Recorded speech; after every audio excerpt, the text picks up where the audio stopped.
ప్రతివాడు ఇసుకపై తన ఇల్లును కట్టుకున్న బుద్ధిహీనుని పోలి ఉన్నాడు. జడివానలు కురిసి వరదలు వెలువై పారి పెనుగాళ్ళు వీచినప్పుడు ఆ ఇల్లు కూలి నేలమట్టమాయను, దాని పతనము చాలా ఘోరమైనది. ఇది ప్రభు వాక్కు.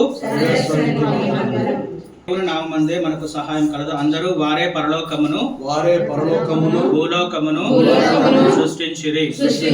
ఓ సర్వేశ్వర, మా మనవిని ఆలకించండి. అందరూ మా విన్నపము నీ సన్నిధికి చేరును గాక. ఈ యొక్క పరిశుద్ధమైన సమయంలో ప్రత్యేక అందరం కూడా చేతులు జోడించి మరి ముఖ్యంగా ఈ యొక్క నూతన గృహాన్ని ఆ యొక్క ఉత్థాన ప్రభుని యొక్క హస్తాల్లో ఉంచి ప్రార్థన చేసుకుంటూ ఉన్నారు. ఈ యొక్క నూతన గృహాన్ని మరి ఇప్పటి వరకు కూడా పరిశుద్ధాత్మ పాటను పాడుకున్నాము.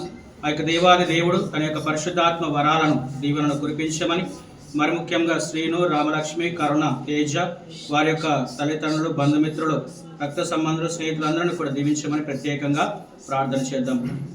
సర్వశక్తి గల సర్వేశ్వర, సర్వోన్నతుడ, సర్వమును సృష్టించి పరిపాలించమంటే దేవా, ఈరోజు ఈ యొక్క గృహమునందు ప్రవేశించు ఈ కుటుంబాన్ని మీ దాసుల పైన మాకు మీరు సన్నిహితులై ఉండండి.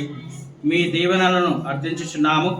ఇంట నుండగా వీరికి నీడగా ఉండండి, బయట ఉండగా వీరి చెంత ఉండండి. తిరిగి వారు గృహమున చేరినప్పుడు మీరు అతిథిగా ఉండండి.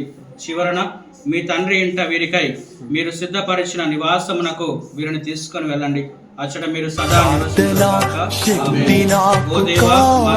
నీవు జీవించువాడవు, ఎందుకనగా ఈ కుటుంబమునకు నివాస యోగ్యముగా కావాలయ్యా, నీ ఆత్మ అభిషేకం కావాలయ్యా, యేసయ్యా కావాలయ్యా, నీ ఆత్మ అభిషేకం కావాలయ్యా.